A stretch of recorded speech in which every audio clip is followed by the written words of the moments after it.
પોરબંદરમાં રામદેવ પીરનો મંડપ ધરાશાયી થયો છે। મંડપ ધરાશાયી થતા એક દર્શનાર્થીનું મોત થયું છે। 10 થી વધુ લોકોને ઈજા પહોંચી હોવાની માહિતી પ્રાપ્ત થઈ છે। મંડપ ધરાશાયી થવાના લાઈવ વિડીયો સામે આવ્યા છે।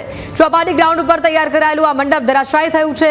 મંડપ ઊભો કરવા સમયે મંડપ એકાએક ધરાશાયી થયો। ચોપાટી ગ્રાઉન્ડ ઉપર દોડધામ મચી ગઈ।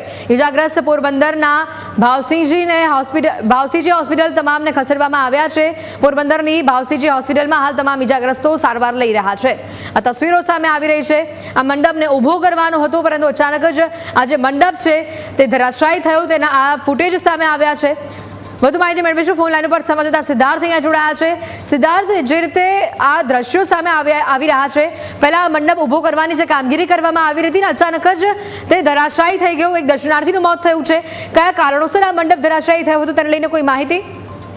હજુ માહિતી સામે આવી નથી। પોરબંદરના રામદેવ પીરનો મંડપ હતો, જ્યાં મંડપ હતો છેલ્લા 5 દિવસ ત્યાં ધામધૂમથી જે સામૈયા કાઢવામાં આવતા હતા, અને જ્યારે આજ વહેલી સવારે ખડો થવાનો હતો તે ખડો થાય પહેલા જ મંડપ ધરાશાયી થયો છે, અને ધરાશાયી થતા રફડાદફડીનો માહોલ સર્જાયો છે। અહીં લાખો લોકો દર્શનાર્થે આવ્યા હતા, તેમાંથી હજુ તો આંકડો 10નો સામે આવ્યો છે। ઇજાગ્રસ્તને 1નું મોત નીપજ્યું છે। બિલકુલ, આભાર સિદ્ધાર્થ વિગતો બદલ।